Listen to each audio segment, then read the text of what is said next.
¿Por qué creo que la iglesia va a atravesar la gran tribulación? En videos pasados estuvimos hablando acerca del arrebatamiento, de la segunda venida, de cómo va a suceder, de que va a ser visible entre las nubes. Pero aunque hoy vamos a hablar de lo que es la gran tribulación, quiero decirles que esto no es el centro. Ni la bestia, ni la gran tribulación, ni las señales. El punto de todo es el regreso del Rey. Ni siquiera el arrebatamiento. El punto es que va a volver Jesús. Así que vamos a leer primero algunos pasajes. Mateo 24, 29 al 31. Pero inmediatamente después de la tribulación de aquellos días, el sol se oscurecerá y la luna no dará su resplandor. Las estrellas caerán del cielo y los poderes de los cielos serán sacudidos. Entonces se manifestará la señal del Hijo del Hombre en el cielo.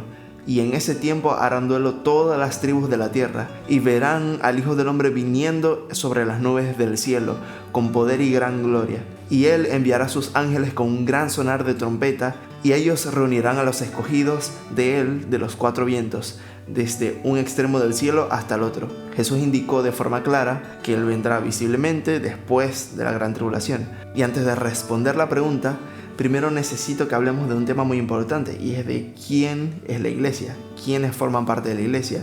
Y para entenderlo hay que hablar de Israel. La idea de que Jesús va a arrebatar a la iglesia antes de la tribulación parte de la idea de que Israel y la iglesia son dos pueblos separados, son diferentes. Y dicen como que Israel necesita un trato aparte sin que esté la iglesia de por medio, pero quitemos por un momento esas explicaciones, los libros, los puntos de vista que son ajenos a la Biblia. Porque si no entendemos el lugar de Israel, entonces va a ser demasiado difícil entender la escatología. Así que vamos a ver lo que dice la Biblia. Romanos 11:1. Por tanto pregunto, ¿acaso rechazó Dios a su pueblo? De ninguna manera, porque yo mismo soy israelita, de la descendencia de Abraham, de la tribu de Benjamín. ¿Por qué Pablo aclara la nacionalidad en este momento? Para decir, yo soy salvo por Cristo, pero también soy judío y soy parte de la iglesia. Por lo tanto, puedo afirmar que como yo soy salvo siendo judío, significa que Dios no desechó a mi pueblo. Luego leemos más adelante, Dios no rechazó a su pueblo, al cual conoció de antemano. ¿O no saben lo que dicen las escrituras en el caso de Elías cuando se quejó ante Dios contra Israel? Dice, Señor, han matado a tus profetas y han derribado tus altares, y yo he quedado solo y procuran quitarme la vida. Pero, ¿qué le dice la respuesta divina? He dejado para mí 7,000 hombres que no han doblado la rodilla delante de Baal. Pablo usa este pasaje para comparar lo que estaba y está pasando en Israel, diciendo que sí, muchos no fueron salvos. Muchos negaron a Jesús, pero muchos no son todos. Los apóstoles y los primeros cristianos fueron judíos. De hecho, la piedra sobre la cual se fundamentó la iglesia es un judío, es Pedro. Entonces leemos, así también en este tiempo presente se ha levantado un remanente según la elección de gracia. Y aquí está el tema, y lo repito otra vez, muchos no son todos. El hecho de que muchos de ellos hayan negado a Jesús provocó la salvación de los gentiles, es decir, de nosotros, los que no tienen ningún tipo de descendencia israelí. Todos los que no tenemos ningún tipo de descendencia literal de Israel podemos ser salvos por medio de Jesús, pero es por causa de esa rebelión. Luego Pablo empieza a hacer como una especie de analogía, comparando a Israel como si fuera un árbol de olivo, y a nosotros los gentiles como si fuéramos un árbol de olivo pero silvestre, como si no fuera de tan buena calidad, por decirlo de una manera. Y si algunas de las ramas fueron desgastadas, es decir, algunos judíos, no todos, y tú, siendo olivo silvestre, has sido injertado entre ellas y has sido hecho copartícipe de la raíz, es decir, de la abundante savia de olivo, no te jactes contra las demás ramas, pero aunque te jactes en contra de ellas, no eres tú quien sustenta a la raíz, sino la raíz a ti. Aquí Pablo compara a toda Israel como si fuera un árbol de olivo, cuyas ramas son los judíos. Cada judío individualmente representa una rama. Luego dice que nosotros, los gentiles, también pertenecemos a un olivo, solamente que es silvestre, no es de la calidad del primero, o sea, de Israel. Entonces fuimos arrancados e injertados en el olivo, que es Israel. No somos literalmente judíos o israelíes, pero significa que ahora participamos de las promesas que ya estaban escritas para ellos, formando de dos pueblos uno solo, uno nuevo. Ahora, aquí es donde suele venir la confusión. No significa que como creó un nuevo pueblo de los dos, o sea, de los judíos y de los gentiles, ahora se desechó el primero, sino para que se entienda. Digamos que aquí tenemos a Israel, un pueblo, aquí tenemos a los gentiles, y no es que hacen esto para formar un pueblo, sino que hacen esto, los gentiles se van para este lado y entre los dos forman algo nuevo por medio de Jesucristo. Y digo esto porque muchas veces lo interpretan como que, listo, esta es la separación de Israel con la iglesia. Pero no, en realidad nosotros como gentiles nos estamos uniendo a Israel. Ahora, hay algunas cosas más que hay que hablar de esto para que se entienda mejor, pero fíjense que dice algunas de las ramas fueron desgastadas. No dice que todas las ramas originales fueron desgastadas. Y aclara que nosotros los gentiles no podemos sentir superioridad porque somos injertados nosotros, no ellos. Luego más adelante Pablo dice, no te ensorbezcas, sino teme, porque si Dios no perdonó a las ramas naturales, a ti tampoco te perdonará. Aquí Pablo, en otras palabras, está diciendo que sí, es verdad, por causa de la desobediencia y por no haber creído en Jesús, muchas ramas o judíos fueron arrancados del árbol. Pero ese árbol sigue teniendo ramas naturales, los judíos que creen en Jesús. Y si Él no hubiese perdonado a los judíos, o sea, si a día de hoy Jesús no le diera oportunidad a los judíos, es decir, si un judío que cree en Jesús hoy día no es salvo o no forma parte de la iglesia, entonces mucho menos nos va a perdonar a nosotros.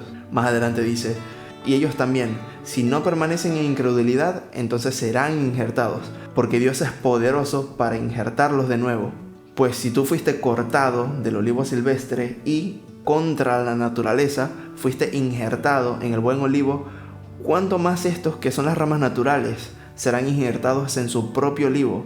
Pablo dice que los judíos siguen teniendo la oportunidad de volver a ser injertados en su propio olivo. Y todo esto mientras crean en Jesús, por supuesto. Y terminamos la lectura con esto. Hermanos, para que no sean sabios en su propio parecer, no quiero que ignoren este misterio, que ha acontecido a Israel endurecimiento en parte hasta que haya entrado la plenitud de los gentiles. Y así todo Israel será salvo. Y aquí Pablo vuelve a aclarar acerca del endurecimiento de Israel, que son muchos, pero no todos, o sea, una parte. Eso quiere decir que tanto judíos mesiánicos como gentiles cristianos somos la iglesia. Creo que siempre ha sido evidente. Ahora, que no lo queramos aceptar es diferente. Entonces, ¿de dónde salió la idea de que Israel es otro pueblo? Honestamente no lo sé. Y te puede gustar más, te puede gustar menos, pero ellos son el olivo original y nosotros nos unimos a ellos, no al revés. Por eso más bien deberíamos estar agradecidos con ellos. Los judíos que creen en Jesús son nuestros hermanos y los que no creen tienen la oportunidad de ser reinjertados. Entonces, más bien tenemos que amarlos. Y ahora sí, volviendo al tema original, vamos a suponer que ocurre el arrebatamiento antes de la gran tribulación. Mateo 24:9. Entonces los entregarán a tribulación y los matarán, y serán aborrecidos por todas las naciones por causa de mi nombre.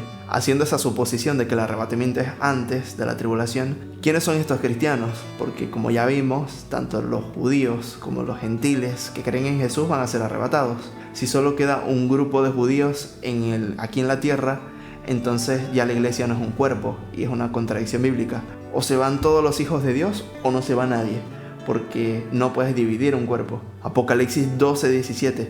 Entonces el dragón se enfureció contra la mujer y se fue para hacer guerra contra los demás descendientes de ella, quienes guardan los mandamientos de Dios y tienen el testimonio de Jesucristo. Por medio de la fe, nosotros nos hacemos descendientes de Abraham. Está en Gálatas 3. Y si no hay creyentes, ¿quiénes son estos que están guardando el testimonio de Jesús y que tienen al Espíritu Santo durante la gran tribulación?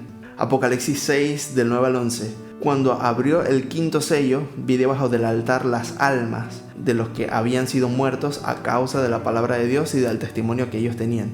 Y clamaban a gran voz diciendo, ¿hasta cuándo, oh Señor, santo y verdadero, no juzgas y vengas nuestra sangre sobre los que moran en la tierra? Y a cada uno de ellos le fue dado un vestido blanco, y se les dijo que descansaran todavía un poco más de tiempo, hasta que se completase el número de sus consiervos y sus hermanos, que también habían de ser muertos como ellos. En este momento ya empezaron los últimos 3 años y medio antes del regreso de Cristo, ¿no? Pero aquí hay muertos que todavía no han sido resucitados. Ahora pregunto, si el arrebatamiento fue antes, ¿por qué este grupo sí pudo resucitar y estos que ya estaban en el cielo no pueden resucitar? Es una contradicción. Vamos a leer un último pasaje. Segunda de Tesalonicenses 2, del 1 al 3. Ahora, con respecto a la venida de nuestro Señor Jesucristo y nuestra reunión con Él, es decir, el arrebatamiento, les rogamos, hermanos, que no sean movidos fácilmente de su modo de pensar, ni sean alarmados ni por espíritu, ni por palabra, ni por carta como si fuera nuestra, como que ya hubiera llegado el día del Señor. Nadie los engañe de ninguna manera, porque esto no sucederá sin que venga primero la apostasía y se manifieste el hombre de iniquidad, el hijo de perdición. No solo habla de que la venida de Cristo y nuestra reunión, el arrebatamiento, será después de que haya aparecido la bestia, sino que también va a haber una apostasía, mucha gente va a abandonar la fe. ¿Quiénes son estos que están abandonando la fe? Si no hubiese iglesia. Y podríamos intentar darle 1000 explicaciones, 1000 volteretas a la Biblia e intentar utilizar no sé cuántos libros fuera de la Biblia, pero yo creo que está bastante claro y bastante fácil de leer. Es una interpretación bastante sencilla. Jesús tiene una sola venida después de la tribulación y somos esos santos de los que está hablando, si es que llegamos para ese momento, claro. Y yo sé que suena amargo, suena feo, pero hablando de los últimos tiempos hay que tomarlos con lo dulce y con lo amargo. Dios va a estar con nosotros, va a haber el mayor avivamiento y de eso no se preocupen, solamente no sean engañados. Y vamos a hablar en otro video acerca de cómo se sobrevive la gran tribulación, porque esa es otra de las preguntas que muchos hacen para negarlo. Y aunque pueda verse difícil, les repito, Dios va a estar con nosotros.